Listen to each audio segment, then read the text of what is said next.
With dark hair and weary eyes, the boy runs his hands across his face, almost as if he needs to double-check whether he's really been reborn into the body of a character from his favorite game. Speaking of which, what's your own favorite game? For him, it's none other than a fantasy RPG full of swords, spells, and adventure. He's already on the 42nd playthrough of this game, and though his daily life is pretty repetitive, this one game, Dungeon Brave, or Danbury for short, keeps him going, even through the grind of his dull workplace. No matter how many times he dives back in, it never gets old. What sets Danbury apart from standard RPGs is that you don't just fight monsters and level up, you actually build relationships with the heroines, and those bonds can blossom into romance. Now let's step into the scene. The teacher in the game is about to reveal the results of the entrance exam, while the students wait in suspense. Behind the screen, our protagonist watches eagerly as the top scorers are announced. 5th place goes to Cell Uranus, who begins as a mage. 4th place belongs to Nagisa Sakai, a swordsman. 3rd is 8th Centria, a cleric. And finally, at the very top is Leon Praise, a spellblade, also revealed to be the descendant of the great hero. The entire plot of the game revolves around controlling Leon, bonding with the heroines, and ultimately confronting the Demon King. Alongside the main storyline, there are countless events, both big and small, and whispers even suggest that some hidden events are still waiting to be discovered. This sense of mystery is one of the reasons fans adore the game. Another fun aspect is how the heroines' outfits shift depending on the scenario, making our devoted player admire just how stunning they all look. Part of what skyrocketed Danbury's sales is its adult game label. Our protagonist can't help grinning with a blushing face, knowing players can actually form a harem. It's not overly extreme, but raising intimacy with the heroines can be seriously heartwarming. Fans were ecstatic to discover this perfect blend of deep RPG elements with romantic and even erotic aspects. Thanks to its success, the game expanded into anime, manga, merchandise, and even an all-ages version where all explicit content was cut out. Of course, our gamer proudly owns all the collectible figures of his favorite characters, but suddenly, while lost in his excitement, he feels a sharp pain in his head. At first, he thinks it's just fatigue, though he's never felt this kind of exhaustion before. Deciding he needs rest, he lies down to sleep. Shifting focus now, we're shown a character with dark hair and a sharp presence. Let me ask, what kind of games do you dislike? For our protagonist, it's Dungeon Brave Soul 2. Why? Because in this sequel, a previously unnamed character from the first game suddenly becomes the lead. The hero Leon warmly greets this dark-haired newcomer, whose name is Xenon. The sequel picks up after Leon has sealed the Demon King, and this time, players take control of Xenon. He enters Leon's life as a so-called friend, even winning over the heroines and forming a party with them. But things go downhill fast. Before long, the heroines drift away from Leon, all because Xenon manipulates them. His actions are cruel and underhanded. He steals the heroines and even goes so far as to humiliate Leon by showing him one of the girls being violated. Crushed by despair, Leon loses hope and breaks the seal himself, unleashing the Demon King and bringing ruin to the world. What began as a touching story of love in Danbury turns into a disturbing NTR nightmare in the second game. This is exactly why our protagonist despises the sequel and swears never to touch it again. But fate, or perhaps some divine force, has other plans. When he opens his eyes again, he sees an elaborate ceiling above him. This definitely isn't his room. Looking down, his build seems leaner, sharper, even muscular, and the chamber itself is far too extravagant for him. Then he notices a mirror hanging on the wall. Approaching it, he freezes. The reflection staring back is none other than Xenon Baskerville, the very face he hates most in all of Danbury. Shocked, he touches his face again and again, collapsing to his knees in disbelief. And so begins the tale of our gamer, reborn into the world of his favorite game, but in the body of the villain he despises most. How could this even be real? The face staring back at him is unmistakably Xenon Baskerville. That can only mean one thing: he's somehow inside the world of Dungeon Brave Soul. Staring into the mirror, he clings to it tightly, lost in disbelief, because the reflection belongs to the very character he despises most. The last thing he remembers was falling asleep in his own bed, so how did it come to this? Out of all the possible characters, why Xenon? Did he commit some terrible act in a past life to deserve being reborn as a villain known for preying on women? If he had to be reborn, he would have much rather become Leon instead. His spiraling thoughts are suddenly interrupted when a young maid enters the room, looking beautiful but carrying a gloomy air about her. Without hesitation, she drops to her knees and begs forgiveness for entering without permission. Confused, he wonders who this girl even is. She explains nervously that the young master usually sleeps through her knocking, so she often enters on her own. This time, however, she apologizes repeatedly, fearful of his reaction. Before he can even process her words, she begins undressing and turns her back to him, insisting she'll accept whatever punishment he gives. Hearing her mention punishment as usual makes him freeze. As his eyes fall on her back, he notices faint scars from lashings. His chest tightens at the thought. Did the real Xenon actually whip this poor girl every day? What kind of trash would do that? Not wanting to break character but unable to bring himself to harm her, he improvises. Draping a piece of clothing over her back, he tells her he won't punish her today, though he adds a line about how normally she'd have received at least 10 strikes. Relieved, he orders her to put her clothes back on. Once she's dressed, she politely asks for further instructions. Finally getting a good look at her face, he realizes she's actually quite pretty, too beautiful even to be just a background character. To test things out, he asks her the date. She replies that it's April 5th, year 101 of the Slayer calendar. Hearing that instantly confirms his suspicion. This really is the world of Danbury, and April 5th specifically? That's a date he remembers clearly. It's the day of the Royal Academy of Sword and Magic's entrance ceremony in the capital. Smiling, he figures he'll be starting his school life today. But before he gets ahead of himself, the maid reminds him about his usual morning training. Training? That's news to him. She insists that he does it daily, which surprises him, since in Danbury 2 there was never any sign of Zenon being a diligent person. So maybe the real Zenon wasn't completely rotten after all. Still, to keep up appearances, he agrees to go train. At the practice grounds, he notices the area is completely worn down, clearly used often. Picking up a sword, he tests a few swings. Quickly realizing how naturally the body moves, it feels like he's been using it all his life. Even without formal training, he knows talent alone can't take someone this far. Then his attention shifts to the targets scattered across the field. With a deep breath, he unleashes one of Xenon's signature skills, Dark Blade, and lands perfect hits on all of them. The power flowing through him reminds him that the real Xenon was capable of mastering advanced dark magic, making him a rare mix of swordsman and mage. But then comes the question, how does someone so skilled and hardworking end up twisted into a woman-stealing villain? For now, he decides that since fate placed him here, he might as well dig deeper into the real Xenon's life and understand everything about him, and then it hits him. The only reason he ever hated Xenon was because of the future storyline, where Xenon steals away the heroines. But today is April 5th, the exact day of the entrance ceremony. In other words, this is literally the starting point of the game's story, which means Xenon hasn't done any of those terrible things yet. Right now, he's just a blank slate, so maybe there's actually no reason to despise him, at least not yet.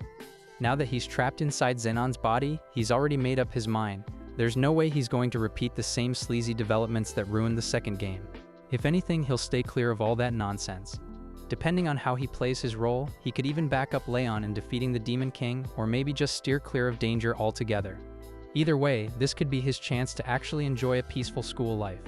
Not long after, the maid from earlier returns, this time accompanied by another helper. One carries a basin of water for him, while the other holds fresh towels and clothes. He casually thanks them for their effort, and the moment the words leave his mouth, the first maid freezes in place like she has just turned to stone. As he wipes down the sweat from his body, he notices her blank expression and can't figure out what's going on. But then it clicks. Zenon had never once thanked her before. Not a single time. Her name, as it turns out, is Ravana, and she looks so shaken that she nearly collapses just from hearing those words. Our protagonist can't help but think, was the real Zenon really that awful? Not even basic manners? Wanting to smooth things over, he quickly improvises. He tells Ravana that he's always been grateful for everything she's done. He was simply too shy to say it until now. He makes sure to sound sincere, letting her know just how much her support has meant to him. Ravana, overwhelmed by this sudden kindness, bursts into tears. To him, this is just a small adjustment to his role, but to her it's everything. After all, he's not the real Xenon. He has no intention of becoming that kind of villain.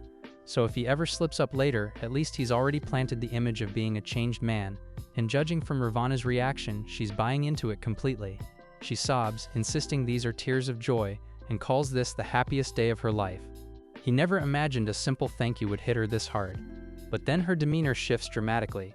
The fearful, timid maid suddenly becomes clingy and almost fanatical, saying she feels like she's been rewarded by the heavens. He awkwardly tries to calm her down, saying she's overreacting, and blames himself for not thanking her sooner. To reassure her, he adds that from now on, he'll be relying on her even more. Ravana lights up at those words, clearly overjoyed. With that, it's finally time to leave for the academy. Even his carriage is decked out in the signature dark aesthetic of Xenon's noble family, sleek and intimidating. As he steps inside, Ravana, still teary-eyed, bids him farewell as though he's about to march into battle rather than just attend school. The intensity of her goodbye confirms his theory. She must have been living under constant fear and abuse, which is why even the smallest gesture of kindness from him completely broke down her walls. Flustered, he quickly signals the coachman to depart. At last, some quiet time for himself. As the carriage rattles along, he uses the moment to think about how much of the game's plot he should actually follow. Today marks the official beginning of Dungeon Brave Soul 2's storyline, the Academy entrance ceremony. In the game, Leon would go on to spend 2 years battling alongside the heroines before finally defeating the Demon King. As for Xenon, his role as the woman-stealing villain is what leads Leon into despair, ultimately causing him to break the seal and resurrect the Demon King. That single event is what triggers the destruction of the royal capital and wipes out nearly everyone. Remembering that, our protagonist decides the solution is simple. He just has to avoid repeating Xenon's mistakes. No cheating, no stealing heroines. He doesn't even like that stuff anyway. What he values is pure honest love. As long as he doesn't interfere with Leon's relationships, the tragic end of the game should never come to pass. In fact, all he has to do is sit back, let Leon handle the main quest, and stay out of trouble. Easy. With his decision made, he feels a bit more confident. Before long, the carriage pulls up to the massive gates of the Royal Academy. Looking up at the towering archway, he can hardly believe it. This is the very place where the events of Dungeon Brave Soul actually begin. Stepping down, he mutters to himself, "Let's do this." The academy grounds are already buzzing with students, all dressed in their fresh uniforms, excited chatter filling the air. Trying to steady his nerves, he gives himself a little pep talk. He tells himself it's pathetic to feel nervous when he's literally walked through these halls countless times in the game. But of course, seeing it all in person feels completely different. Then another surprise hits him. Everywhere he walks, the students keep their distance. They don't even try to hide it, they avoid him outright as if just being near him is dangerous. Clearly, Xenon's reputation precedes him. Oddly enough, that helps calm him down. With his nerves settling, he pushes forward, reminding himself that he already knows how this story goes. Soon the entrance ceremony will begin in the grand auditorium, followed by each class holding its own orientation. And so his new life as Xenon Baskerville officially begins. Girls are afraid of him, and his smile is not even helping. Given the terrified look, he decided not to laugh in front of people. However, even his normal face is scary enough that nobody is sitting next to him in the room. There's no changing that he will remain a loner forever. Moving on, the professor finally arrived and announced the top 5 students of the entrance exam. All the main heroines are Shell Uranus, the daughter of a local nobleman from the frontier, and Leon, the main character's childhood friend. She met Leon in the village, and it was she who encouraged Leon to enroll in this academy. Shell is a mage, a rear-guard role that specializes in offensive magic, and her energetic character just makes Xenon's dark heart thump. Next is Nagisa Sekai, a baddie waifu that comes from the eastern country with Japanese-style culture. She's the daughter of a swordsmanship dojo master and a samurai girl. She carries darkness in her heart, and it's her key to finding herself in the journey. Her weapon is a katana, and if it's about speed, she's faster than Leon. Despite the darkness, she is well received by everyone, especially by Xenon.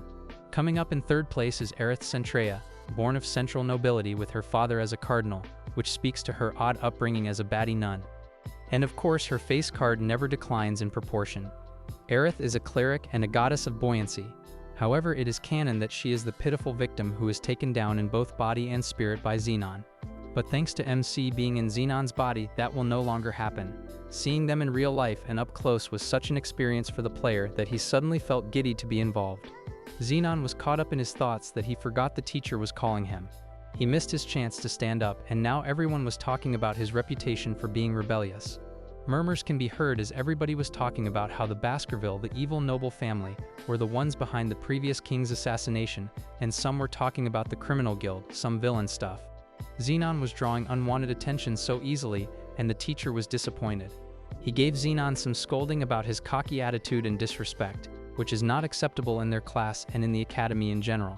Things got awkward for the unoriginal Xenon that he standing up now would be too awkward, but he can't just do anything and be pathetic. He tried to apologize for the rudeness, but a villain has its unique aura that you just can't ignore. Now his apology sounded cocky. He didn't even mean it, he was just built that way.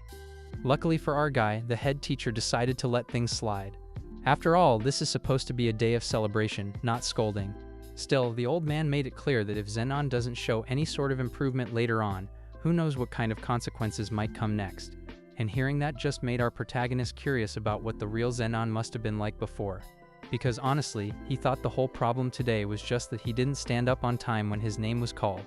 I mean, in his defense, he's still not used to being called Zenon. No wonder he didn't react quickly. Anyway, moving on with the ceremony, the head teacher shifts the attention to announcing the number 1 student. And of course, it's none other than Leon, the class president. Leon Brave, the golden boy himself, handsome blonde son of a legendary hero and destined to carry the power to seal the Demon King. In Dungeon Brave 2, he's literally the only protagonist, born as a commoner, yet smart enough and talented enough to become the Academy's top student. Naturally, the heroines adore him. His starting job is Rune Knight, which is pretty OP since it lets him fight both up close and with magic. In the game, there were only 2 Rune Knights total, so yeah, Leon was always special.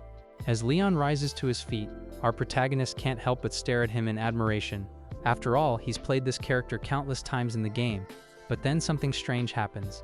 Leon suddenly locks eyes with him and glares, like full-on hostility, and that completely throws our boy off. Why in the world would Leon be glaring at him right now? It's not like he's stolen any heroines, so where's the hatred coming from? Still confused, he listens as the head teacher invites Leon to the podium to deliver his welcome speech as the new student's representative. Leon walks up with that calm, confident presence, and Zenon immediately starts overthinking. Could his earlier rebellious attitude have rubbed Leon the wrong way? Did he unknowingly tick him off somehow? Then Leon begins his speech.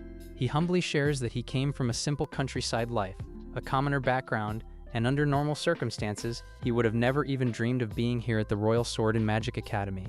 He thanks his parents, as well as Seal's parents, who helped raise him and gave him guidance. He even extends his gratitude to the faculty and the seniors who will continue to support him moving forward. At first, Zenon's a little underwhelmed. Honestly, he half expected Leon to boldly declare that he's going to become a hero right there on the spot. But nope, Leon keeps it humble, saying his goal in entering the academy is to grow stronger so that he can protect the country. He mentions how the Slayer Kingdom is blessed with peace. No wars at the moment, but that doesn't mean evil doesn't exist. And with that, he vows to fight against the evil that brings suffering to the people. Hearing this, Zenon actually nods along in approval, thinking, alright, that's a solid and respectable answer. But then Leon adds one more thing. He says that evil doesn't just exist out there in the world, it's here, inside the academy. As a matter of fact, that evil is sitting among them right now. Huh?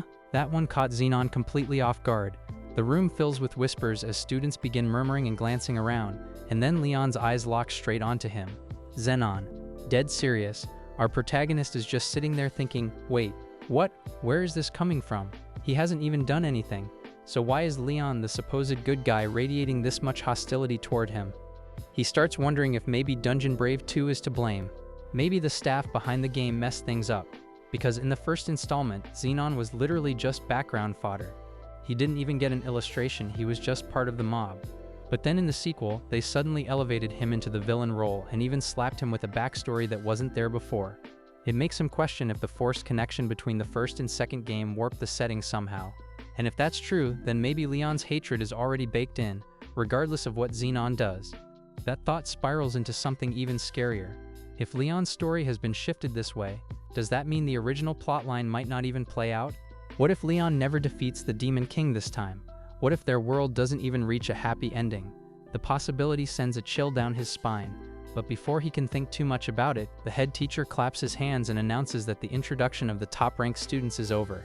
From here, everyone will be heading off to their assigned classrooms. So the classrooms start filling up with students, and of course our boy Zenon joins in and casually picks a spot to sit. He settles into his seat, but instead of focusing on class, his mind drifts back to the storyline of the game. If the plot really has shifted this time, then that basically makes all the knowledge he's been relying on kind of useless. He originally wanted to just lie low and do nothing, but survival doesn't really work that way. If he wants to make it out alive, he has to give it his all. For now, he sets two simple ground rules for himself. First, he won't act recklessly and mess up Leon's progress. And second, he'll try his hardest not to get in Leon's way so the guy can enjoy his school life in peace. The problem? It's already failing because Leon keeps throwing daggers with his eyes, glaring straight at Zenon like he's itching for a fight. That glare feels less like suspicion and more like Zenon's already guilty of something he hasn't even done. All Zenon can really do is awkwardly glance away. Still, there's another approach, something far more solid. He could actually join Leon's group and help out in taking down the Demon King.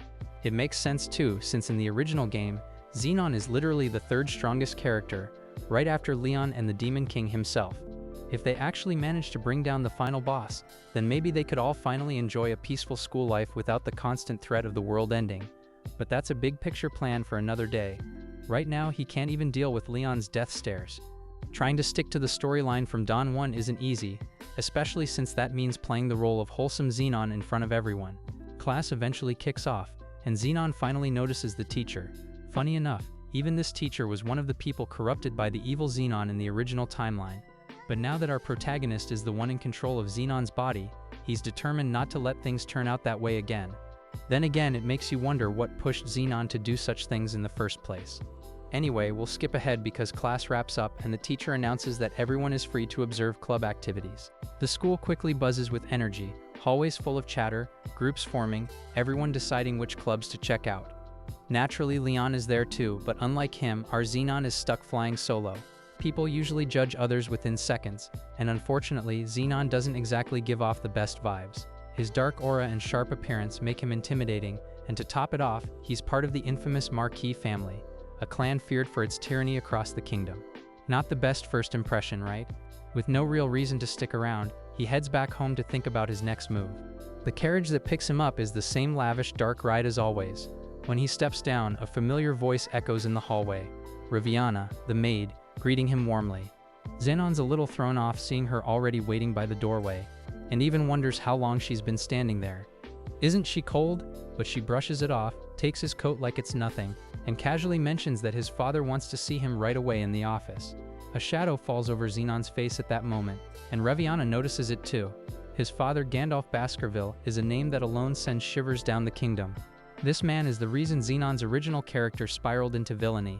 And if you've read the in-game lore, you know exactly how terrifying this guy is.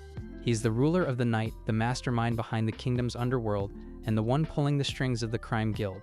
Every crime imaginable is tied to him: organized crime, human trafficking, slave trading, you name it. Worst of all, he's an assassin overlord, commanding killers and burying everything in shadows. It's almost like Gandalf Baskerville is a twisted mirror of the Demon King himself. For our protagonist, avoiding his family issues isn't really an option. Like it or not, this is his father, and he has to face him head-on. So Xenon makes his way to the office, knocks, and steps inside. The moment he crosses the threshold, chains soaked in blood whip out and restrain him, slamming him to the ground completely immobilized. Looming over him, Gandalf greets his son with a sinister calm, remarking how it's been a while since they last had some father-son bonding time. Xenon could barely even speak when he finally came face to face with the infamous Grand Baskerville. His father wasn't just any ordinary man, he was also a user of dark magic, and this specific spell, the Bloody Chain, was a cruel one. Not only did it lock the target in place and make them immobile, but it also burned through their body with steady, painful damage over time. It was basically torture, plain and simple. And while Xenon was already bound, Gandalf kicked him hard, his rage bubbling up because Xenon had only placed second in the entrance exams. To him, not getting first place in such a small academy was beyond unacceptable, so he kept kicking him while yelling in fury. He even questioned if Xenon was really the eldest son of the Baskerville family. Poor Xenon had no choice but to endure his father's relentless assault as the man shoved his ideals down his throat. The Baskervilles were known to dominate the knights, and to uphold that, they had to be the strongest at all costs. Gandalf refused to accept any loss under their name, so he continued beating Xenon mercilessly, furious that his son had stained the pride of the family. The blows were so brutal that Xenon couldn't even open his eyes anymore, and instead of showing pity, his father mocked him for it, calling him pathetic for not being able to handle a simple beating. Finally, Gandalf warned him that if he failed to take the top spot in the next exam, there would be even harsher punishments waiting.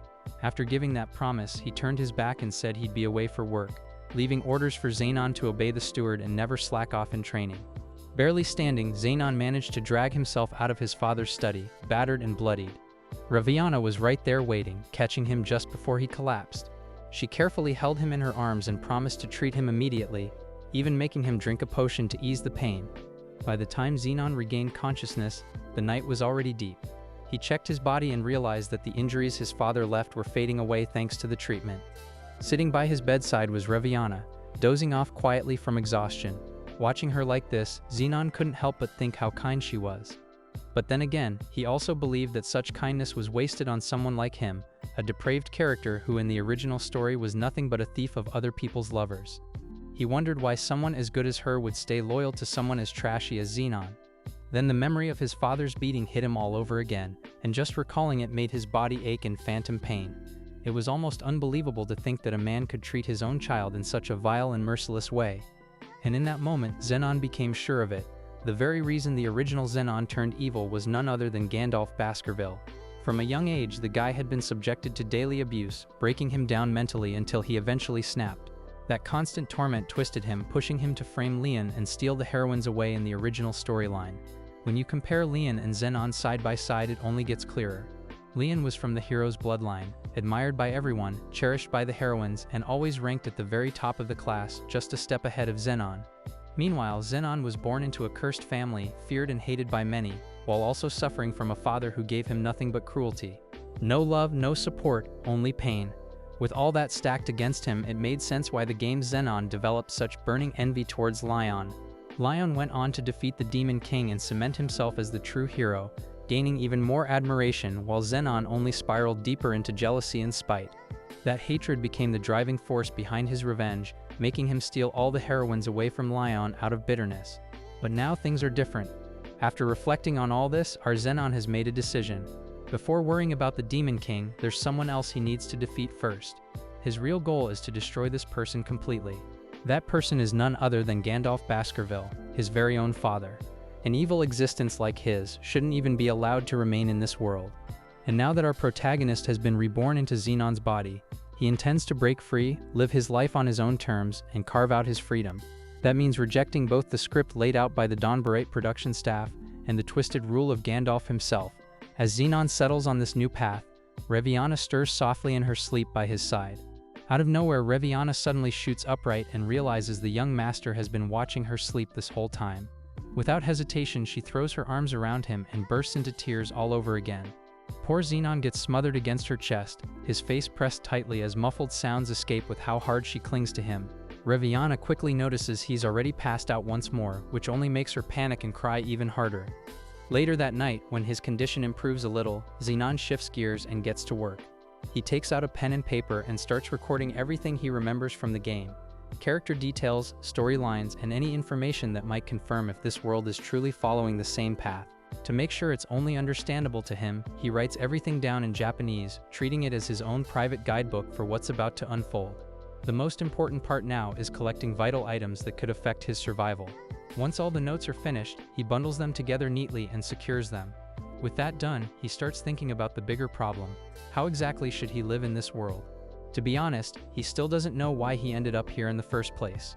But one thing's for sure, right now he's Xenon Baskerville, and he's going to live as Xenon, no matter what.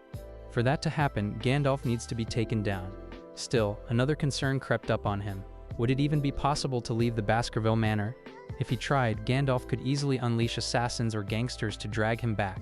And if the story diverts too far, tracking Leon's movements could become impossible. Ideally, Xenon wants the Demon King sealed away, just like in the Danbury storyline, because if Leon fails, the entire world is doomed. Sitting on his bed, he comes to a simple realization. If he's going to get stronger, then developing his skills is a must. First step, check his own abilities. He mutters status, and right in front of him, a prompt pops up, laying out all his current stats and skills. Unlike most games, Danbury doesn't have levels. Skills only grow stronger by increasing their proficiency. Looking over his stats, Xenon realizes his class is the same as Leon's, a magic swordsman. But what really bothers him are the low numbers staring back at him. He sighs at the sight, shaking his head in frustration. Some of it makes sense, like his swordsmanship and dark magic, but there's one particular skill he hopes he'll never have to use in the future. On the bright side, his combat skills are still sitting at 0, which means he's got a lot of room to grow. To become stronger, he'll need to steadily raise his proficiency, learn new skills, and eventually push his job to evolve into higher classes. So what's the plan? Well, items are at the top of the list.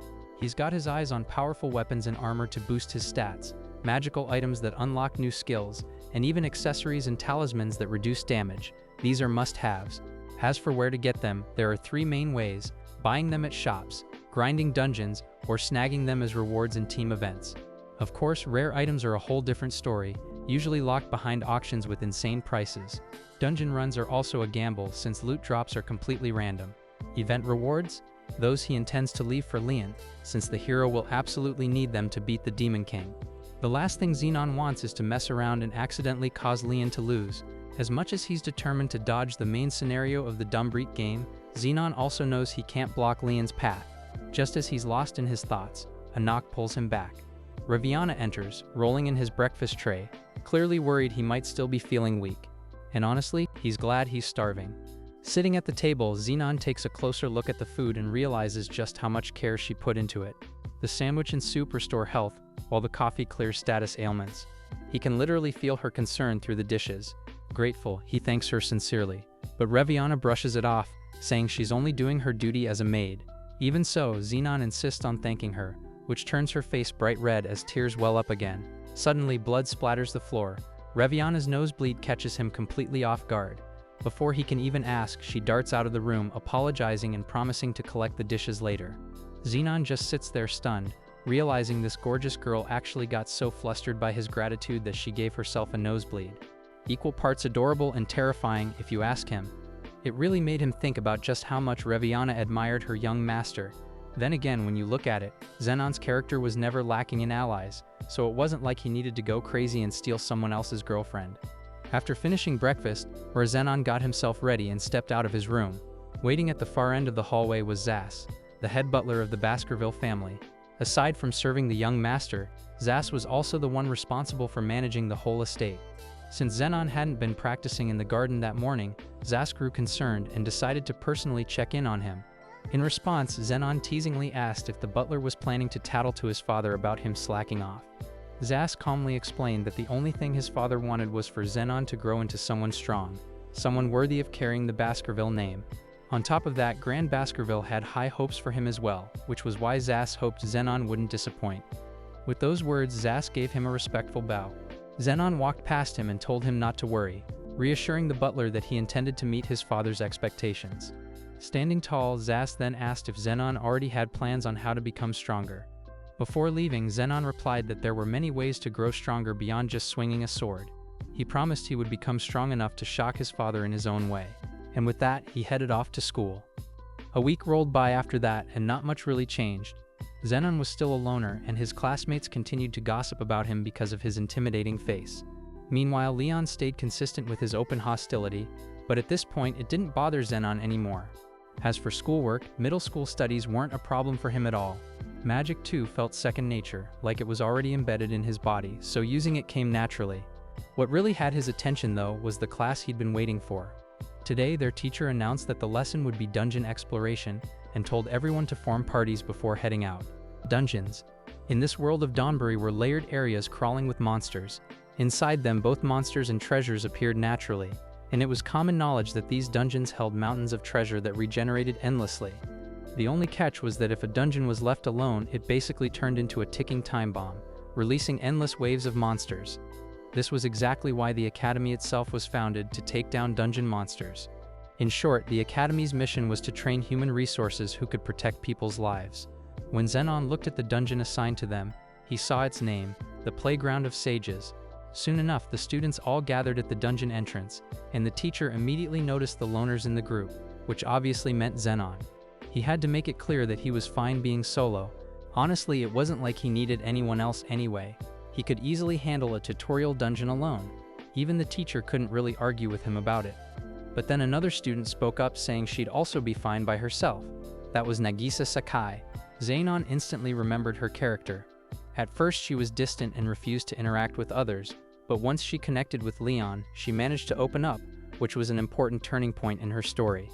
The teacher, however, warned them that dungeon exploration could be dangerous, especially for first-timers, and asked if Zenon and Nagisa could team up instead, but both were stubborn, insisting on going solo. In Zenon's case, he didn't want to mess with Leon's storyline, so he was determined to limit his interaction with Nagisa, who happened to be one of the main heroines. All the teacher could do at that point was sigh in frustration. She had tried her best to guide them toward a safer outcome. Still, she admitted that the dungeon wasn't particularly threatening. That said, she reminded them that if something did happen inside, they would have to take responsibility for themselves. And if in the worst case they lost their lives, the Academy wouldn't be held accountable. With all warnings given, she strongly urged everyone not to act recklessly. Once that was out of the way, she finally instructed the class to begin their dungeon exploration in order. Each party would enter the dungeon with a 10-minute gap between the last group that went in. On top of that, the teacher reminded everyone to make sure they brought back whatever they collected inside: items, materials dropped from monsters, all of it mattered.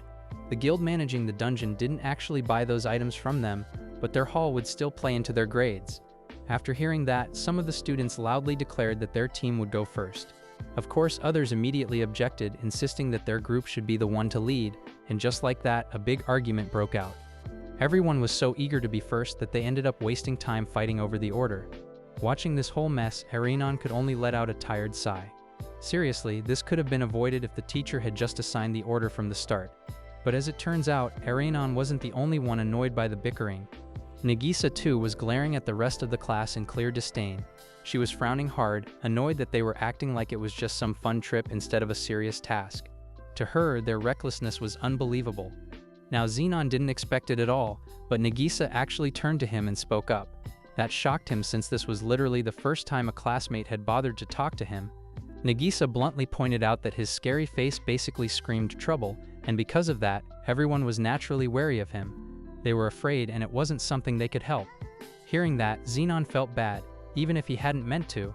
His intimidating presence clearly made things difficult for him. Still, what surprised him more was Nagisa's next move. When he asked what she was planning, she just replied that he seemed like the only one not caught up in the chaos. With that, she confidently strode forward and told him to pass along her message. If no one had decided on the order yet, then she'd be taking the lead. Before Zenon could even react, she was already walking past without so much as a glance back. For a moment, he couldn't help but think, wow, this girl had a way better personality than he remembered. Of course, as Nagisa marched forward, her classmates weren't having it. They called out to her, complaining it wasn't fair for her to just cut ahead.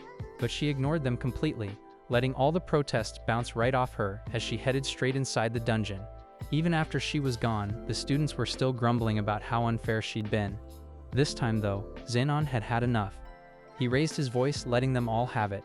He scolded them for wasting time, yelling that they couldn't even figure out something as simple as deciding the order. He told them he didn't care if they used rock, paper, scissors or drew lots. They just needed to hurry up since the sun was already going down. His sudden outburst shocked them into silence, and with no more complaints, they quietly settled things with rock, paper, scissors. Thanks to Zenon snapping at them, the rest of the entry process went smoothly. The teacher eventually approached Zenon afterward, complimenting him on his unexpected leadership skills. She admitted she hadn't seen that coming from him, and because of it, she now respected him in a new way. But Zenon brushed that off, telling her not to change her opinion of him since she didn't really know who he was anyway. Embarrassed, the teacher agreed it was true, and she realized that she too had been judging him the same way his classmates did, keeping her distance because of his intimidating face and infamous family background. As a teacher though, she reminded herself that she should be more objective. Still, she was also concerned. Zenon hadn't taken part in the rock, paper, scissors, which meant he'd be the last to enter the dungeon. When she asked about it, he explained that he just wanted to confirm something. Specifically, whether or not items and treasures from this dungeon were taxed like normal. The teacher clarified that since this was part of their lessons and the dungeon was managed by the academy itself, no taxes would be applied. However, she added that anything he brought out would only sell for a meager sum, so he shouldn't expect much profit. She also reassured him that this particular dungeon was very safe, with practically no casualties since there weren't any strong monsters inside. Zenon wasn't interested in the monsters anyway. What pleased him was hearing that the items wouldn't be taxed. That was enough to put him in a good mood. He told her he'd do his best to find useful items inside and started heading for the dungeon entrance. The teacher called after him, warning him to turn back immediately if things ever became dangerous. Zenon simply waved her off. But deep down, he couldn't help but think of her as a decent person, a reliable teacher who still worried about him despite everything. When Zenon looks at her, he can't wrap his head around the fact that this is the same girl who, in the game, ends up locked in a basement and treated like a dog under his character's control. But as the one living through this world now, he's not about to let that awful Dawn Verde 2 scenario repeat itself. With that thought firm in his mind, he plants himself at the dungeon's entrance, hyped to clear it. Not long after stepping into the corridor, a couple of slimes came bouncing down the dark path. Without hesitation, Zenon activates Shadow Edge, slashing straight through them and cutting their gooey bodies in half. Once they collapse, he waits as the monster's cores shimmer into view. Picking one up, he identifies it immediately. It's a slime core, Holding it in his hand, he confirms that everything here plays out exactly the same way it did in the game. Since this is basically the tutorial dungeon, there are no traps or tricky mobs to deal with, making it pretty simple to solo. He pushes deeper inside and soon spots floating orbs. These creatures dart straight toward him, but he slices them down with ease and scoops up their drops just like he did with the slimes. Nothing tough so far, it's all just warm-up practice. The only thing that makes him cautious is remembering that one monster lurking on the bottom floor. As he advances, more slimes appear, but this time they're grouped together, moving in sync as if to swarm him more effectively. Still, that doesn't faze Xenon. To him, small fries are small fries, no matter how many of them gather. With a grin, he charges in, head-on, treating the encounter like it's nothing more than a workout session. Within moments, he wipes out the entire slime colony without breaking a sweat. Carrying on, he heads toward the passage that leads deeper into the lower levels. No sooner has he stepped into the next area than he comes across 3 of his classmates, all beaten up. One of them is in especially rough condition, and Xenon overhears the group talking. The injured boy admits he feels pathetic losing to such weak enemies, but tries brushing it off since this was his first ever dungeon run. Meanwhile, compared to them, Xenon is tearing through monsters like it's nothing, casually strolling through the pitch-black corridors and leaving a trail of dead bodies in his wake. Step by step, he descends deeper until he's finally reached the 3rd floor. And as he recalls, only Sayel, Leon, and Nagisa ever managed to make it this far into the dungeon in the original story. On his right, more familiar faces pop up, other classmates scattered around, many of them injured too. Just as he expected, the deeper they went, the more casualties stacked up. That's when his attention is caught by something unusual. A girl is kneeling on the ground, gently healing a boy who's resting his head on her lap. Clearly, it's someone with a high-class cheat skill. Xenon decides to turn away though, because he knows well enough that teaming up with reckless fools will only hold him back in the long run. But soon, a clear voice calls out to everyone, telling them to line up so they can get healed. And of course, that voice belongs to none other than Eighth. The blonde beauty is working non-stop, healing every student she can reach. What's wild is that no matter how many people she restores, her mana pool never seems to drop, typical of 8th Centrea, the sage. Grateful students gather around, showering her with thanks, while Xenon just stands there, staring blankly in surprise. Realizing how distracted he's getting, he quickly smacks himself hard in the face. If he lets himself keep staring at 8th, he knows he'll end up falling for her. And if that happens, it could derail the entire story, pushing things toward the dreaded bad ending with the Demon King's resurrection. To stop himself from being tempted, he forces his feet to keep moving forward. But unfortunately for him, 8th has already spotted him. She steps forward, calling out to Xenon directly. He turns around to acknowledge her, the Academy's 3rd strongest, and finds her gazing at him with eyes that could almost be called smoldering. The sudden interaction leaves the nearby students tense, almost as if a standoff is about to break out.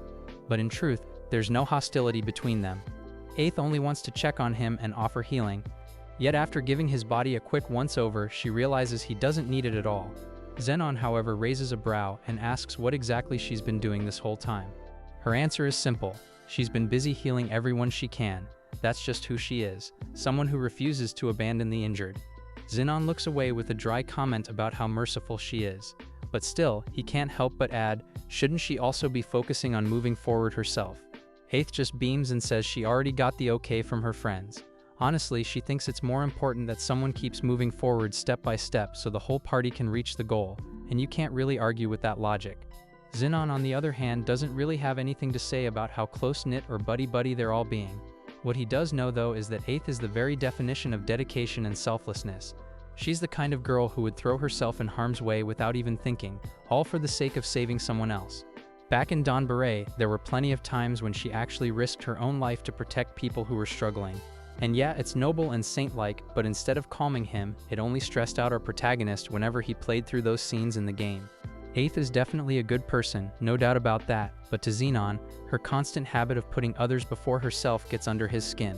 He just can't comprehend people who willingly throw away their own happiness or even their lives for others. To him, that mindset feels absurd. So rather than making a big deal out of it, Xenon simply turns away and heads off on his own without saying much more. It's not his responsibility to lecture her anyway. That sort of thing should be left to the hero to deal with, not him. 8th calls after him, asking if something's wrong, but he doesn't really give her a straight answer. Instead, he tells her he's going ahead and advises her to keep helping others like she always does, but maybe not to push herself too far. With that, he steps into a dark, twisting tunnel. As he walks deeper, He reminds himself that he isn't supposed to be the one to save Eighth, the saint who always hurts herself for others. That role belongs to Leon. The hero is the one who's supposed to break her out of this endless cycle of sacrifice. It's not Xenon's decision to make. Like a true villain playing his part, Xenon chooses to leave the scene with style. The tunnel winds downward for what feels like forever, light fading away the deeper he goes. Finally, he makes it to the 4th floor. But the moment he sets foot there, he's already greeted by danger. A pack of horned rabid rabbits comes charging straight at him. They're fast, but ultimately they don't stand a chance. Xenon wipes them out with ease, cutting them down one after another. When the dust settles, he notices there's still no trace of any classmates in this area. That tells him none of them managed to progress this far down. By now, Leon, Seal, and Nagisa have probably reached the very bottom floor. After pocketing the items from his defeated enemies, Xenon recalls how the storyline in Donut should be playing out. If things are aligned, then Leon should have already beaten the big boss monster. Meanwhile, here's Xenon, stuck fighting nothing but weak flying orbs and small fry enemies. He can't help but feel a bit dissatisfied. Is this really how his very first dungeon dive is supposed to end? Just when he starts thinking it might be over, a sharp cry of pain suddenly echoes through the cave. The sound instantly catches his attention and he spins toward it. More frantic voices follow, yelling at someone to fall back. Without hesitation, Xenon rushes toward the commotion, wondering just how badly things must have gone for people to be screaming like that. When he bursts out of the corridor into a wider cavern, he spots 2 of his classmates locked in battle, and the opponent keeps them both occupied, a gargoyle. That's when Xenon's eyes narrow, because hold on, that thing isn't supposed to show up here. The gargoyle is meant to appear on the lowest floor, not this one. The monster slashes its claws across a girl named Alicia, cutting her down and leaving her injured. Her companion, a boy who's already beaten and battered, still stands up to fight in her defense, fury written across his face. The gargoyle, amused, lets out a mocking laugh, almost thrilled by the idea of killing humans. Xenon's confused because this encounter shouldn't be happening here in the game. The gargoyle is meant to appear on the bottom floor, where Leon, Seal, and Nagisa fought it together, and Leon awakened his hero blood powers to force it back. But in that timeline, the gargoyle actually managed to escape, and in the process it slaughtered several classmates before fleeing. That event was even mentioned in the game as the moment that broke Leon down. He blamed himself for failing to save them, which in turn motivated him to grow stronger, the classic growth flag. Now standing here in the flesh, Xenon realizes that the 2 classmates being crushed by this gargoyle are the very same ones who were doomed to die in the original game. They were never meant to survive. They were just side characters, mob faces with no real spotlight. Seeing these 2 classmates pinned down, Xenon realizes these are the same expendable mob characters who died in the original story. They had lives too though, and it sucks to watch them be fodder. Watching the boy struggle brings back Leon's pain from the game. For Leon's development, this classmate's death was a grim but necessary step.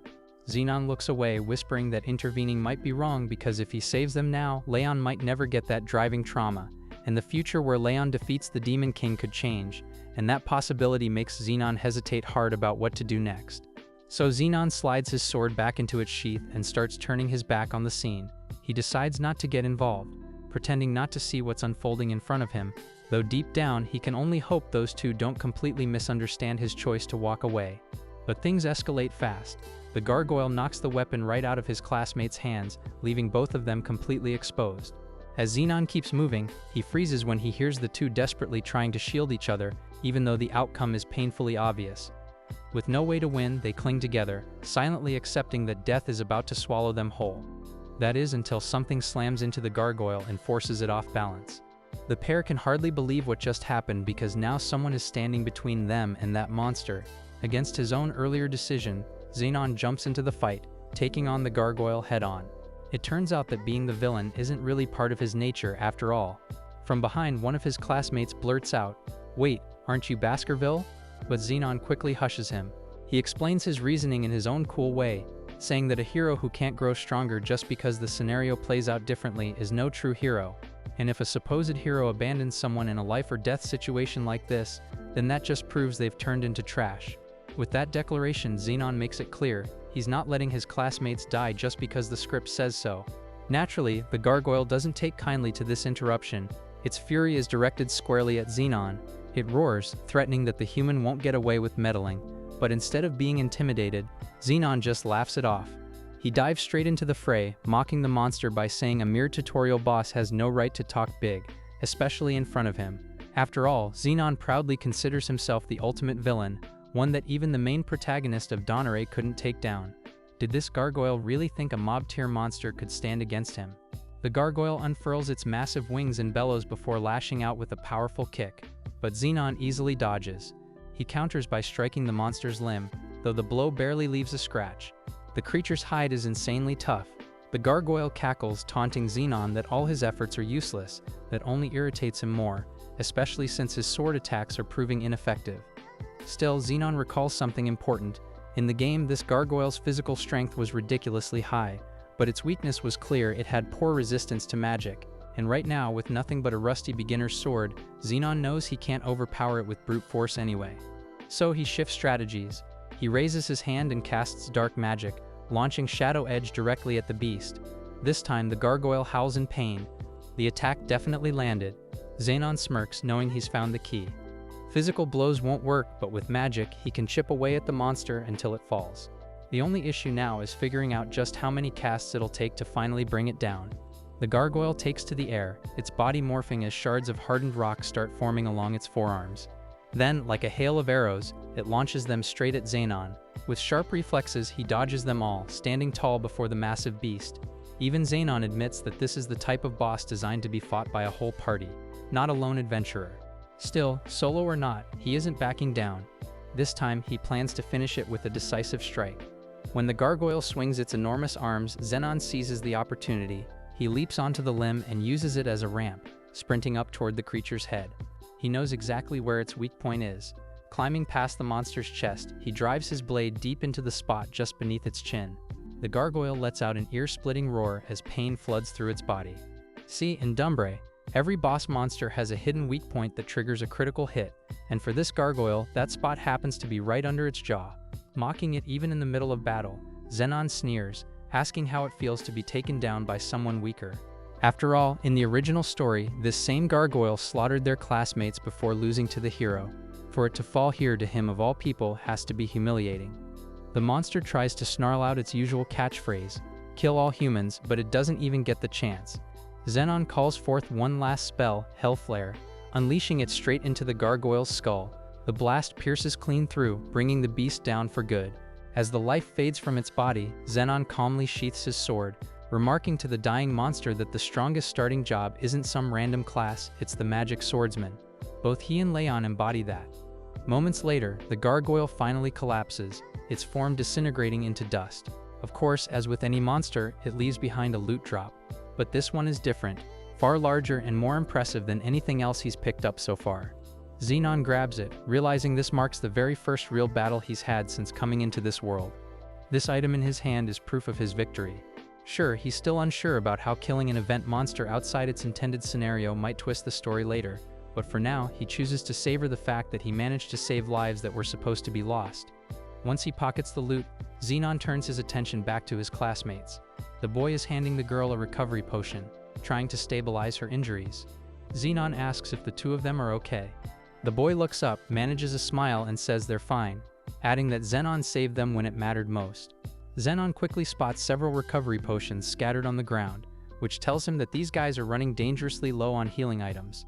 Without hesitation, he hands over 2 of his own potions to his classmates. At first they hesitate, clearly uncomfortable because they can't offer him anything in return, but Xenon brushes it off, saying they're cheap anyway, so it's no big deal. This simple act of generosity breaks one of the boys, who tears up at the kindness, then immediately gives the potion to their unconscious teammate. As the girl's condition improves, Xenon turns away, content that he's done enough. The boy, overwhelmed, bows deeply, practically hitting his forehead to the ground while thanking Xenon for saving them. For Xenon, it's nothing to brag about, they're his classmates after all. But the boy just won't stop talking. He's not only grateful for the potion but also for Xenon defeating that terrifying monster. Honestly, he never thought something that strong would even show up in this dungeon, and it wasn't like he was careless either. Xenon explains that the creature was irregular, and even if they'd lost against it, that wouldn't have meant much. Still, the boy feels crushed by guilt. He blames himself, blames his lack of strength, and even thinks his weakness caused their teammate's death. In frustration, he slams his fist into the floor again and again. Watching him, Xenon realizes this guy has a heavy sense of duty toward his team. For someone considered just another mob character, his feelings are far too sincere and admirable. Seeing that, Zenon tells him that if he really feels responsible, then he should take it as motivation to get stronger, strong enough to protect his friends when it matters next time. The boy looks up, tears streaming down his face, but he wipes them away and agrees. He knows Zenon is right, he just needs to keep training to become stronger, maybe even like Zenon himself. But our hero immediately stops him, saying there's no need to use him as some kind of example. They'll be together at the academy for a long time, so just doing their best is more than enough. The boy apologizes again, still thanking Zenon endlessly. At this point, Zenon starts to get a little irritated by the non-stop gratitude, but then the classmate explains why. He feels he owes Zenon a proper apology for misjudging him. Like most of the others, he had assumed Zenon was a cold and scary person because of his sharp looks and his ties to the notorious Baskerville family. Zenon doesn't deny any of that. He's used to both his intimidating face and his infamous lineage. What catches him off guard, though, is when the boy admits that Zenon actually turned out to be a good guy. He could have easily abandoned them, yet he chose to stay and help, even risking his own safety. On top of that, he shared precious potions with them, despite everyone in class avoiding him until now. To show his sincerity, the boy gives a 90-degree bow, apologizing with everything he has. The genuine gesture catches Zenon completely off balance. Flustered, he just clears his throat, trying to stay in character. It suddenly hits him, he's been a loner for so long, this is the very first time a classmate has had a real conversation with him. After years of solitude, he doesn't even know how to respond, and it embarrasses him more than he'd like to admit. To ease the mood, Zenon takes one of the dungeon items, drops it from his pocket, and hands it over to the boy. He tells him not to overthink things, since he's well aware of how scary he looks and how infamous his family is. Then, as an extra measure, he also gives the guy a monster-repelling incense, though it only works against weaker creatures. Even so, Zenon believes it'll help his classmates handle themselves just fine against low-tier enemies. The boy is overwhelmed with gratitude yet again, vowing to repay this kindness someday. For the first time, Zenon smiles genuinely at someone other than Riviana, casually saying the guy can repay him once he becomes successful. After that, Zenon pushes forward, deeper into the dungeon. Along the way, he runs into a pack of dark wolves, but before they can even lunge at him, he's already taken them out. Compared to the gargoyle from earlier, these enemies are nothing but fodder. As he ventures further, the dungeon's atmosphere changes. The rough cavern walls give way to smooth, polished stone bricks, marking the entrance to the lowest floor, the so-called playground of the wise. The moment Zenon steps inside, he notices he's not alone. Leon, flanked by Nagisa and CL, is already there, and the sight of Zenon catches him completely off guard. Zenon casually asks if they're okay, though he already expected as much from the descendant of the hero. Leon, however, throws the question back, asking how Zenon even knew they were in danger. That's when it dawns on him, was all of this Zenon's doing? Our hero just shrugs, clueless about why Leon seems so mad. All he knows is that a dangerous monster appeared earlier, and he assumes Leon's party has to deal with it too. But wait, does that mean Zenon actually faced the monster himself? Leon finds it hard to believe Zenon survived without a scratch. Zenon clarifies that while he's unharmed, some of their other classmates weren't as lucky, they were badly injured. Hearing this, Leon collapses to his knees, drowning in regret, shame, and frustration. He breaks down crying, blaming himself for letting that monster escape in the first place. Zenon ends up crying right alongside Leon, trying her best to comfort him by saying none of this is actually his fault. If Leon hadn't been there, both she and Nagisa would have been killed for sure. He's the one who stood between them and that monster, protecting them the whole time. But Leon isn't convinced in the slightest. He keeps piling the blame on himself, saying that if he had just finished the monster off properly right there, none of their classmates would have gotten hurt in the first place. His self-loathing runs so deep that he starts mocking himself, calling out the title of hero's descendant as if it's some kind of cruel joke. In his eyes, he's nothing but a weak, powerless guy pretending to carry a great name. Zenon stays silent, simply watching as Leon spirals deeper into his frustrations. Meanwhile, Nagisa and Ciel try to calm him down, while Nisa on the other hand doesn't even flinch at the dramatic display. And Zenon? He can only sigh at the whole scene. In the original story, this exact situation, Leon letting the enemy slip away, was supposed to end in tragedy with one of their classmates dying. That regret is what would have fueled Leon's dramatic character growth later on. But now, because Zenon stepped in and made a few changes, he can't help but wonder if Leon will still experience that same development. For now, Leon just keeps sobbing uncontrollably, punching the ground until his fists bleed, screaming at his own weakness. Ciel and Nagisa continue trying to console him, while Zenon stands back quietly, thinking about how the so-called hero is supposed to grow from this point forward. Then again, he shrugs it off. There's no point in overthinking what hasn't happened yet. The only thing that matters is dealing with what's in front of them. With that thought, Zenon decides it's time to get back to exploring the dungeon. Before leaving, he gives Leon's group one last reminder to be careful on their way back. But just as he turns to leave, Leon suddenly calls out to him. He hesitates for a long moment, clearly embarrassed to even speak up, while Zenon impatiently tells him to spit it out so he can move on. To his surprise, the words Leon blurts out are nothing he expected. He actually thanks Zenon, and if that wasn't shocking enough, Leon even bows his head, showing sincere appreciation for how Zenon gave his potions away and covered up all of Leon's mistakes earlier. For a guy who's always shown Zenon nothing but hostility, this is wild. Even Zenon himself is stunned that the so-called protagonist knows when to swallow his pride. Of course, Leon quickly follows it up with his usual arrogance, making it clear that Zenon shouldn't get the wrong idea. He says outright that he'll never forgive a villain like him, and that Zenon will get what's coming eventually. After that, Leon storms off with Ciel right behind him. Left alone, Zenon can only scratch his head at the whole situation and head off in the opposite direction until Nagisa calls out to him. She wastes no time and asks him directly if he was the one who defeated the gargoyle. Zenon brushes it off with a casual "so what if I did," but she just nods knowingly. She could tell from the start that the atmosphere around him was different from everyone else's. As a samurai, her instincts have never failed her, and this just proves it again. Before leaving, she tells Zenon that she hopes to fight him one day. For her, clashing with strong opponents is the best way to grow. Then she follows after Leon and Ciel, leaving Zenon with yet another thing to think about. The road ahead already looks complicated. Putting that aside, Zenon continues deeper into the dungeon until he stumbles into a narrow chamber with a throne sitting at the far end. He doesn't care much for the flashy seat though. His eyes are locked on the treasure chest placed neatly on top of it. When he opens it, he finds several medals inside. Holding one up high, he realizes he's officially cleared the dungeon. The Sage's Playground medal is finally in his hands. He even remembers back to his first time playing Don Beret, when he beat the gargoyle but forgot to grab the medal and cried because the clear didn't count.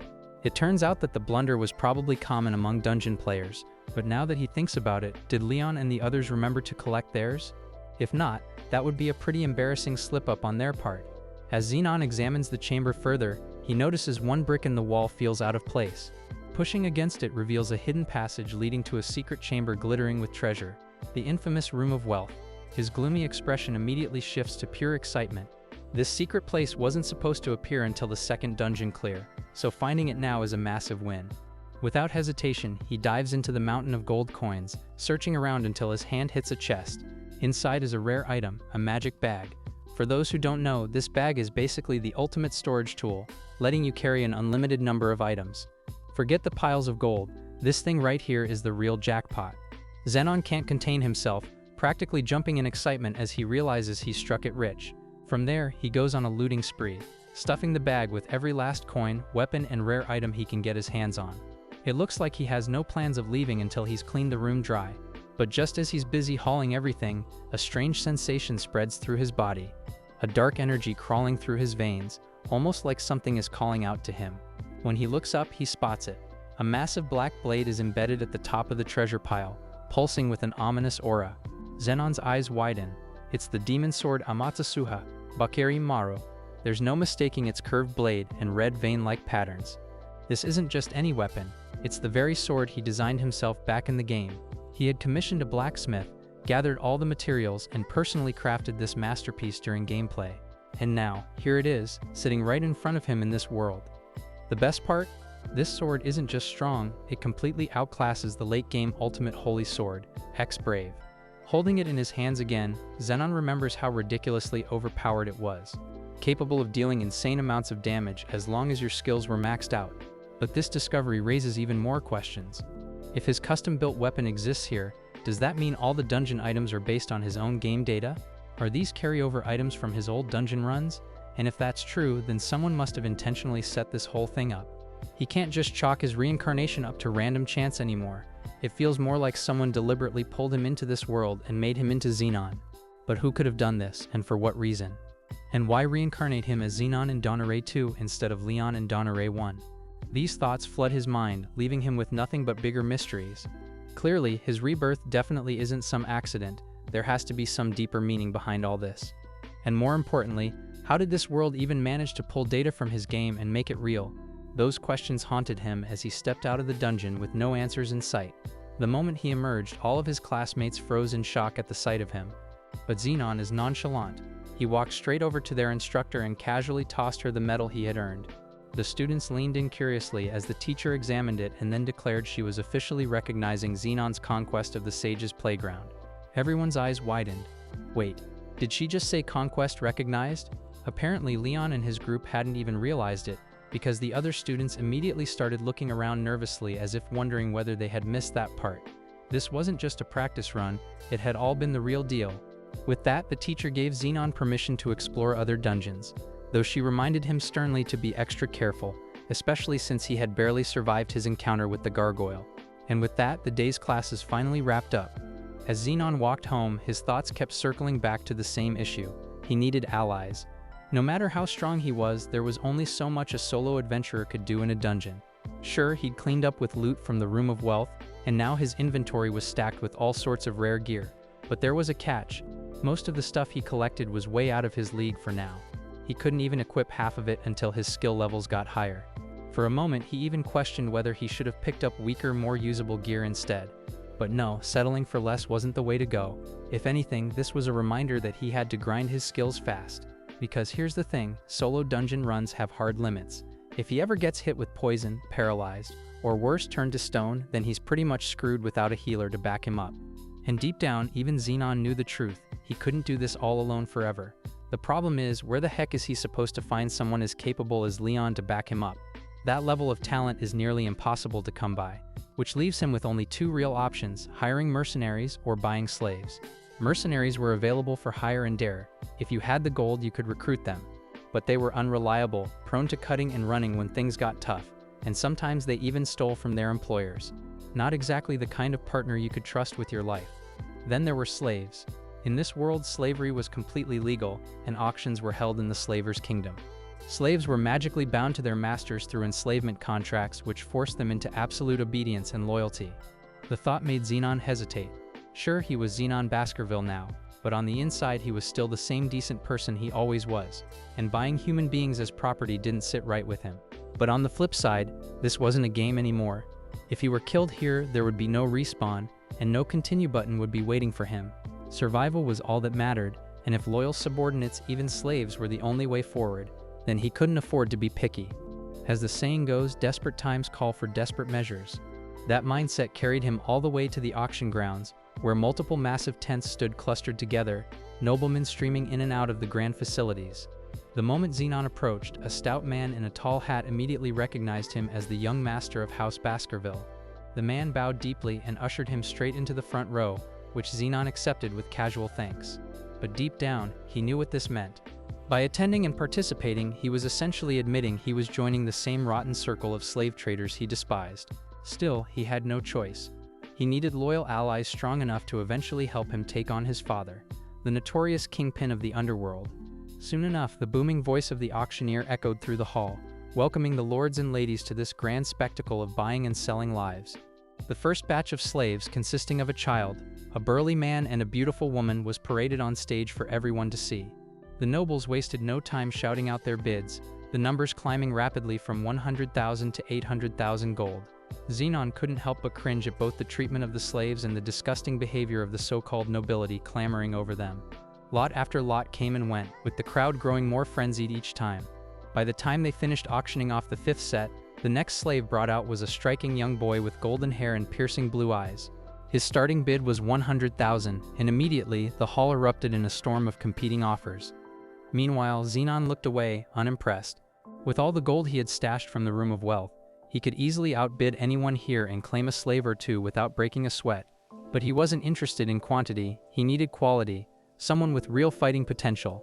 Digging into his pocket, he pulled out a peculiar-looking monocle and placed it over his right eye. This wasn't just some trinket, it was the God Eye. Normally it was designed to analyze monsters and reveal their abilities, but right now, Xenon was using it to assess the slaves instead, checking their skills and proficiencies. The results were disappointing. Most of the slaves showcased so far had little to no combat ability. Sure, some of them had charm-related skills, but seriously, who relies on charm in life-or-death battles? While skills could technically be trained, natural talent was on an entirely different level, and that was exactly what he was looking for. Based on everything he'd seen that night, the kind of talent he wanted just wasn't among the current batch of slaves. Zenon stands up from his seat, already planning to leave since he's got a lot on his mind about what to do next. Clearly the search isn't as straightforward as he thought, and he's going to need a more creative strategy if he wants results. But right before he can walk out, the auctioneer suddenly announces the grand finale, the very last slave of the day. Of course, he doesn't just reveal her outright, he builds suspense, hyping her up as a rarity among rarities, claiming she's from one of the most elusive tribes imported straight from the northern demi-human continent. The audience is buzzing with anticipation, and that alone is enough to make Zenon pause and glance at the stage. And that's when he sees her, a small, delicate-looking girl at first glance but unmistakably unique. She's a white-haired goblin, and not just any random character. This is Ojou, the white ogre herself. Zenon's brain practically short-circuits. What in the world is she doing here? There's no way he could be mistaken.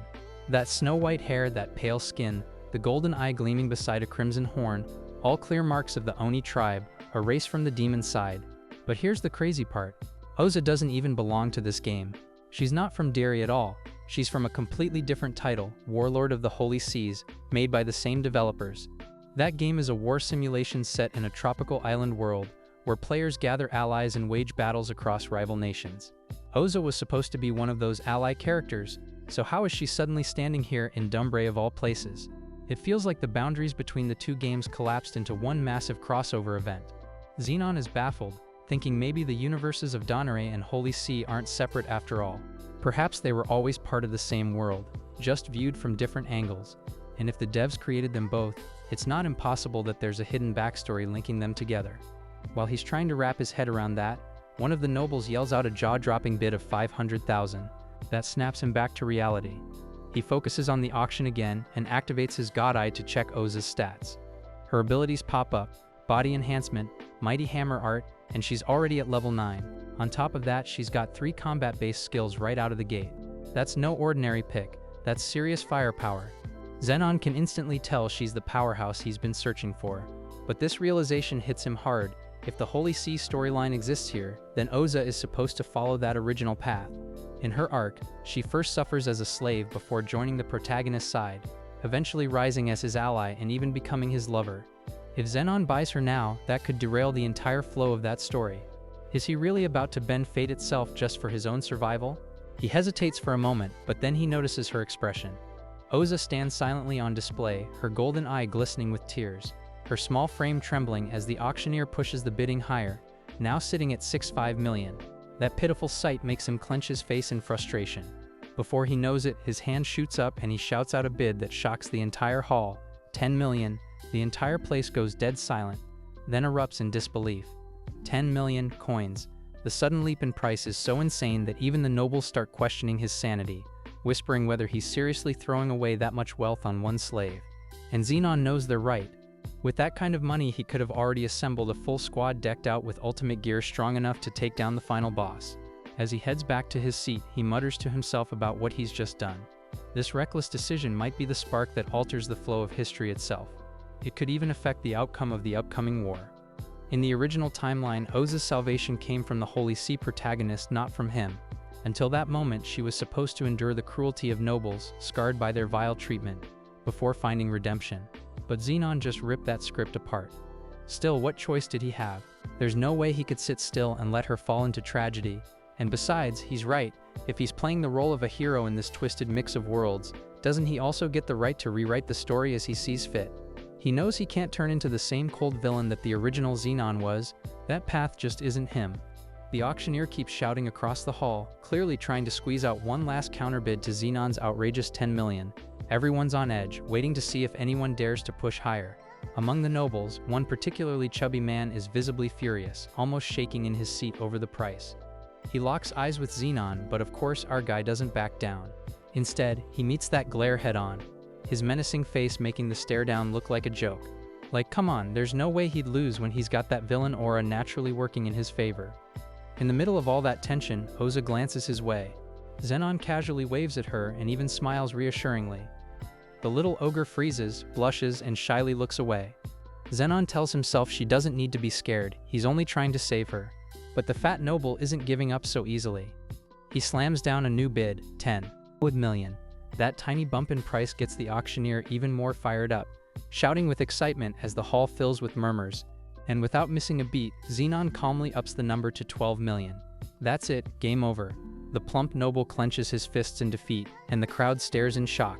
12 million on one slave girl. The auctioneer proudly declares the white ogre officially sold and calls for applause. The audience cheers while Zenon simply acknowledges it by raising his hand like it's no big deal. Once the bidding ends, Zenon finalizes his payment and heads toward the tented area where slaves are released. That's where he finds Ojou waiting. The moment she sees him, she suddenly leaps forward and wraps her arms around him in a hug. She happily introduces herself and declares she'll gladly serve her new master. Zenon, frozen stiff, doesn't know how to react at first. He honestly wasn't expecting such enthusiasm, but Ojou clings tightly to his arm, promising that she'll give him her everything, and begging him to take care of her in return. And that's when it hits him. Wait a second. This isn't what he remembers. In Holy See, Ojou was completely expressionless, practically doll-like, her personality muted to nothing. Yet the girl in front of him is cheerful, affectionate, almost puppy-like. Could this be the real Ojou? The true version of the white ogre before she got reduced to a shell in the original game? His thoughts spiral, and Ojou notices his silence, asking softly if something's wrong. Zenon brushes it off, saying it's nothing, though deep inside he's still trying to figure her out. Then another issue crosses his mind.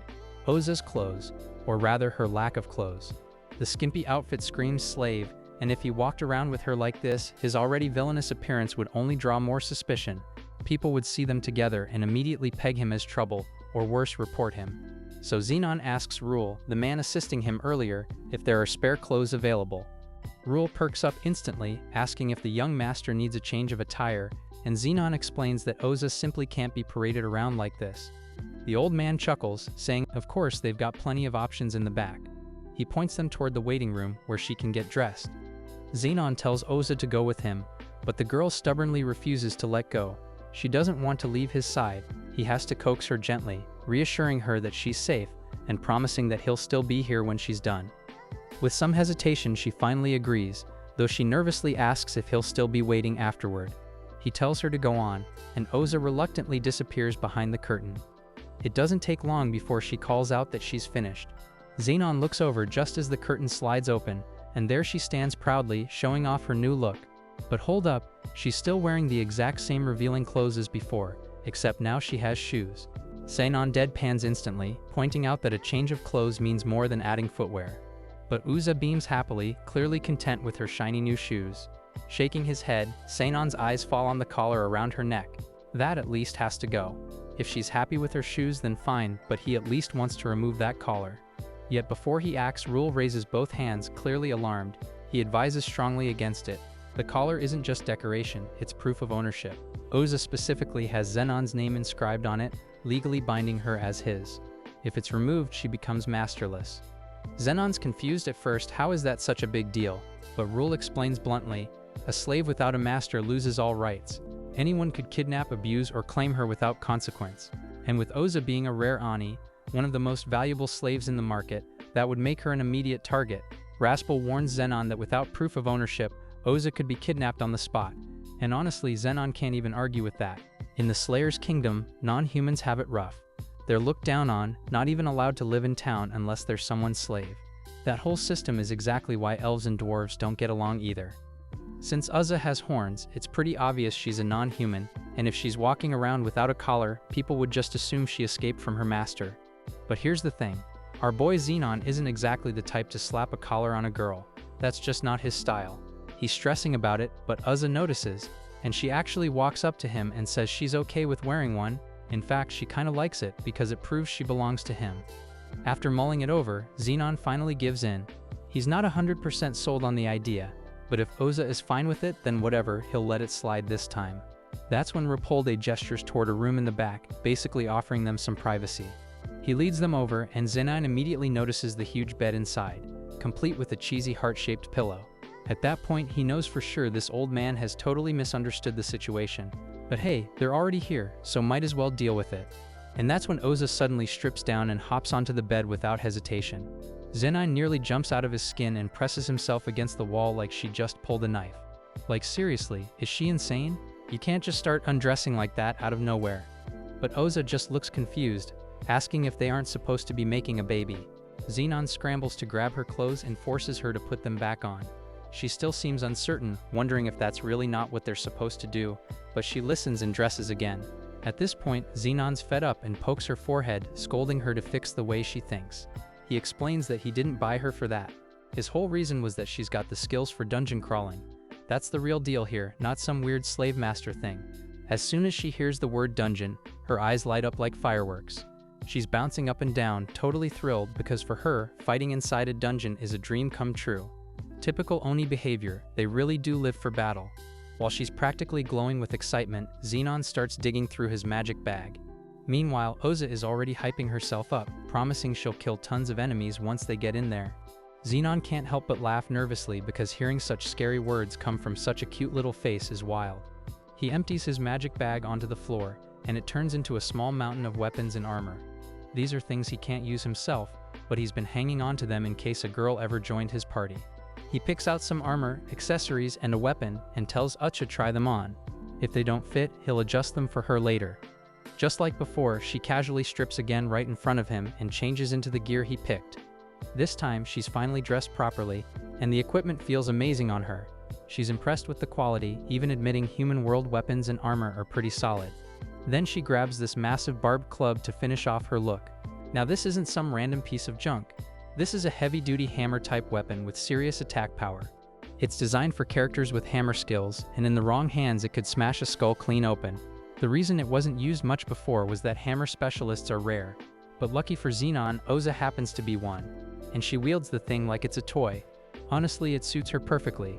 She's swinging it around with ease, super happy with her new weapon, even hugging it like it's a stuffed toy.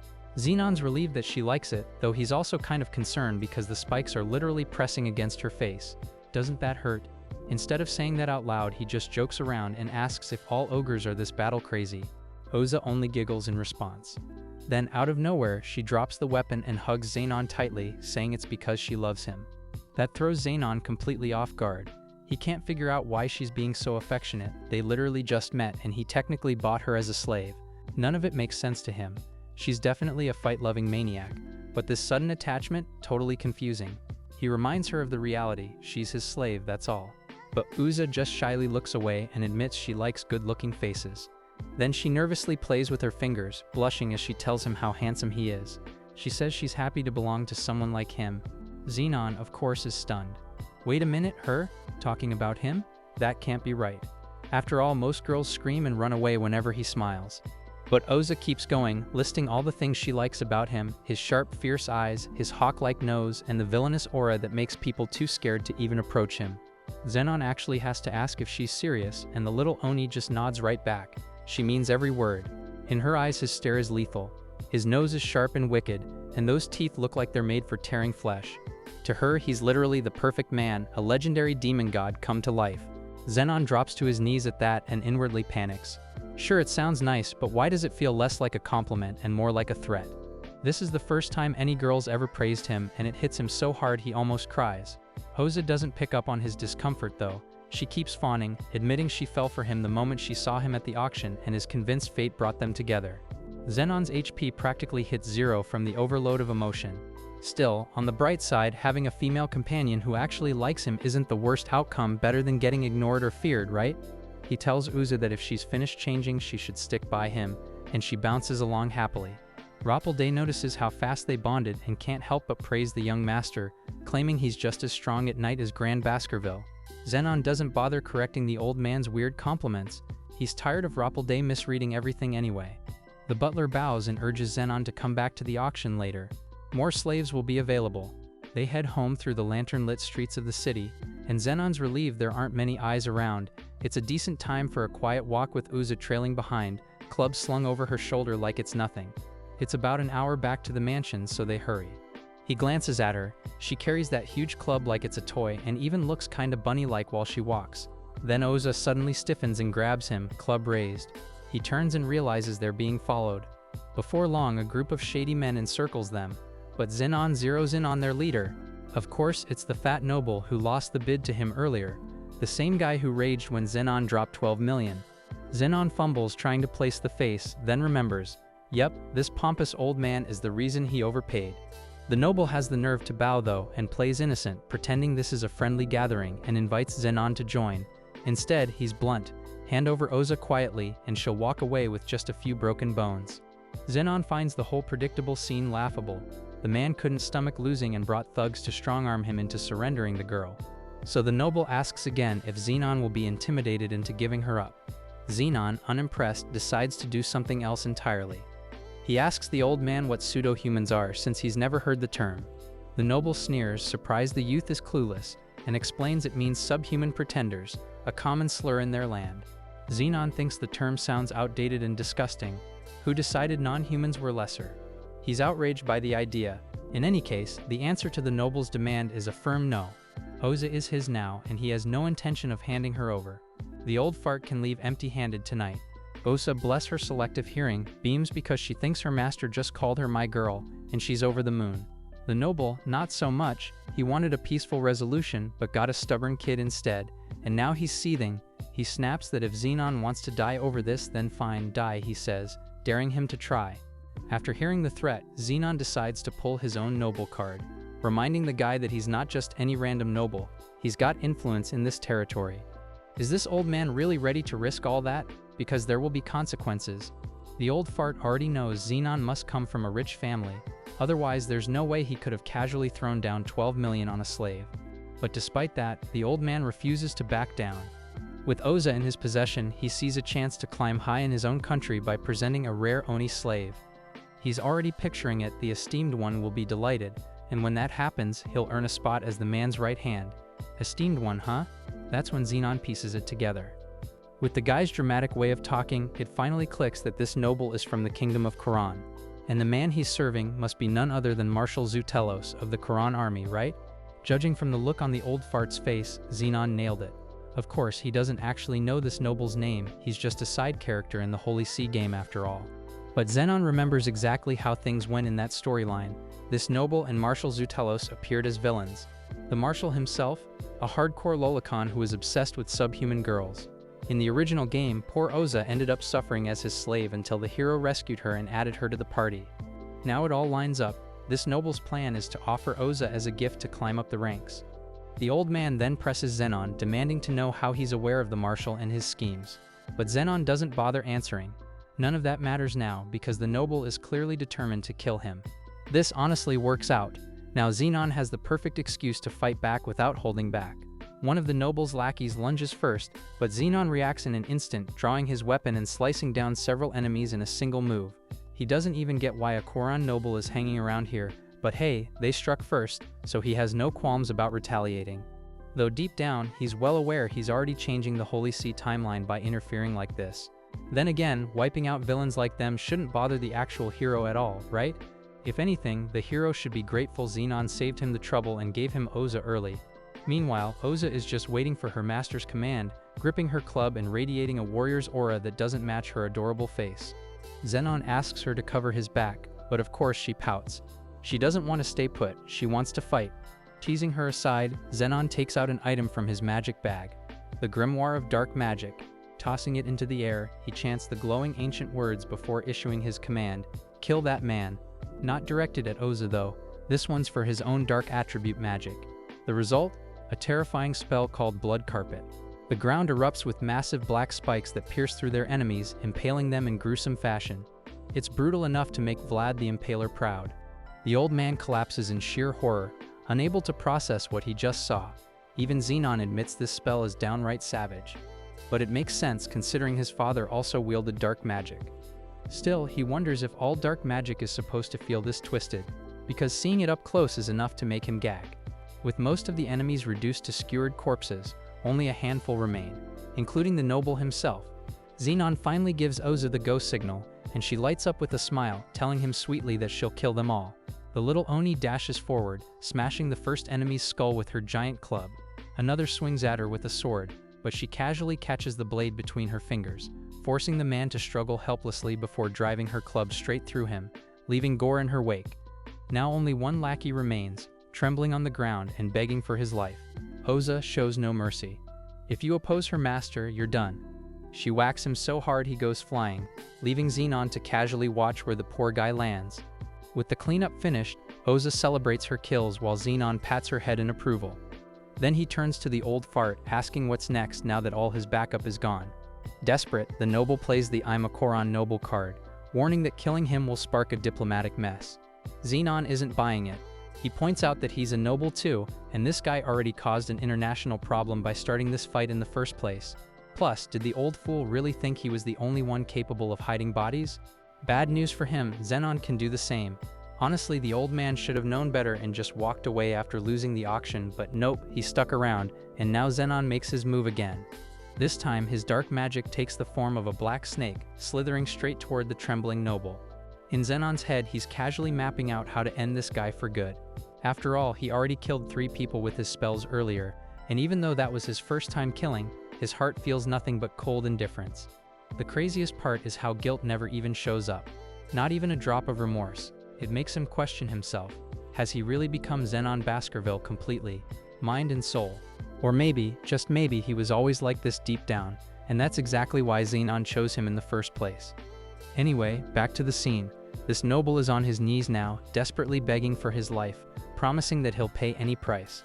Too bad for him though, because the money Xenon spent on Oza doesn't even matter to him. And right on cue, as soon as her name is mentioned, the little Oni shows up, waving her club around with an excited look, sending the old man scrambling back in fear. He's on the floor again, hands up pleading for mercy. But just as Oza is about to bring her weapon down on him, the situation twists. Something slices clean through the man's neck. A strange thing is, neither Oza nor Xenon caught sight of the attacker. That's alarming. If even a warrior like Oza didn't notice, then something's seriously off. Xenon's instincts are screaming danger, so he signals her to back off while he bolts forward, trying to track the assailant with Oza following close behind. Both of them are on edge, moving carefully, when a voice suddenly cuts through the tension, telling Xenon not to be so alarmed. And then, stepping into the open, a figure appears, dressed completely in black, mask included. Now the big question, who is this masked man? Xenon asks directly, though he actually thanks him for intervening. To his surprise, the stranger says he feels honored and reveals his identity. He's part of the Baskerville family's assassination unit. Naturally, Xenon wants to know if his father was the one who sent this assassin, but nope, the answer is even more surprising. It turns out that Raspold hired him. The masked man explains that in auctions like this, it's normal for high-profile clients to be targeted by attackers. So to protect them, they assign assassins as bodyguards. And it makes sense. Auctions aren't just about buying things. They're flashy, high-stakes games where people flaunt wealth and power. Xenon just dropped a massive amount of money on a rare slave, and without someone guarding him, he'd basically be walking around like prey. After clearing that up, the assassin bows respectfully, adding that Xenon didn't even need his help in the first place, which only proves how solid the future of the Baskerville family is with him as heir. Sure, the compliments are nice, but Xenon isn't thrilled with being labeled as his father's successor. It's not something he wants tied to him. So instead of indulging the assassin further, he turns his back and tells Oza they're leaving. Meanwhile, the man assures Xenon they'll deal with the body cleanup, so he doesn't have to stress about anything. He even bids the young master farewell, saying he's eager for their next meeting with the heir of the Hound of Baskerville. With that settled, Xenon and Oza finally head back, and before long they arrive at the Baskerville Manor. Later that night, Xenon lies awake in bed, staring at the ceiling and running the day's events through his mind. It's only been 2 weeks since he got transported into this game world, and today he already took someone's life for the first time. A voice inside his head keeps whispering that he shouldn't regret it because it was necessary, but even so, he knows killing is never something to be taken lightly. The thought haunts him. Did he kill so easily because he's inherently ruthless, or is this Xenon's influence bleeding into him? He can understand Oza's lack of hesitation, she's a warrior after all. But him, just 2 weeks ago, he was nothing more than a regular Japanese salaryman. And yet here he is, unable to summon guilt after taking a life. Something about that feels off. Still, he forces himself to focus on the positives. Hesitation won't get him anywhere in this brutal world. He needs to remember that enemies here aren't just monsters, there are cultists, criminals, and other humans who'd kill him without blinking. Striking first, without pause, is an advantage he has to embrace. And with Oza by his side, dungeon exploration becomes a real possibility. Of course, he knows even with his knowledge of this game world, there'll be a point where he'll hit a wall if he goes solo. That's why having allies matters. With Oza, his survival odds have already shot up. If he could wish for more, a magic user or healer would balance the team perfectly. But that's a problem for later, not now. They're still early in the storyline, and there's no need to rush. And just when he's caught up in his thoughts, hurried footsteps echo toward his room. Suddenly, Oza bursts in, completely soaked with soap suds, barely covered, crying out to him. She stumbles into his chest, complaining that the maid was being mean and made her eyes sting. Poor Zenon immediately gets a nosebleed from the sight, blood running freely down his face.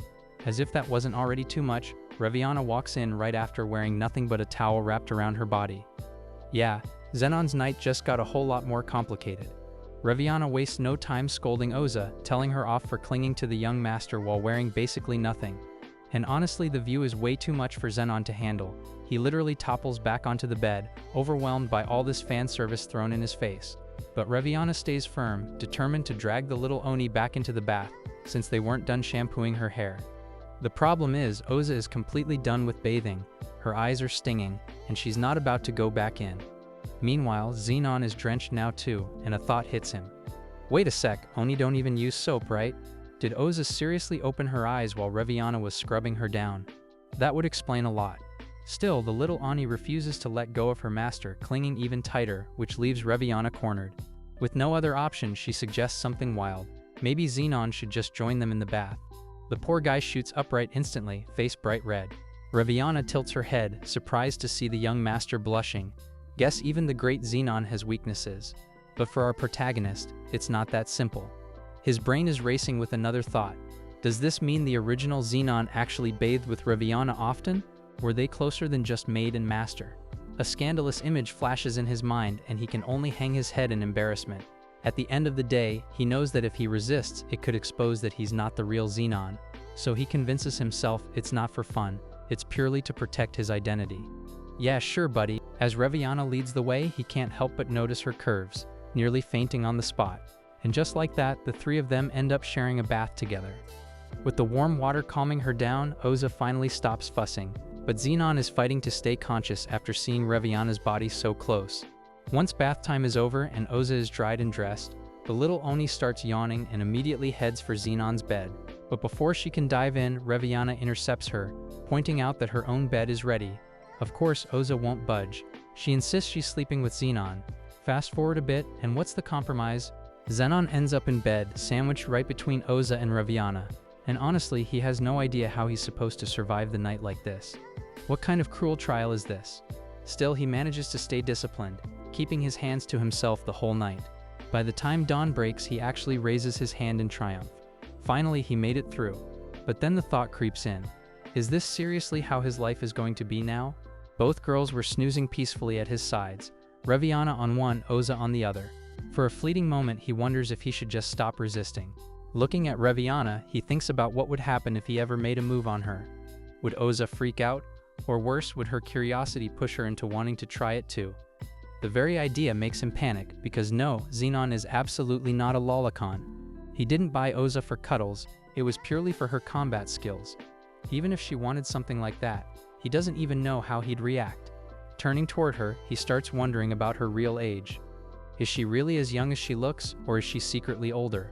Would that make things more acceptable?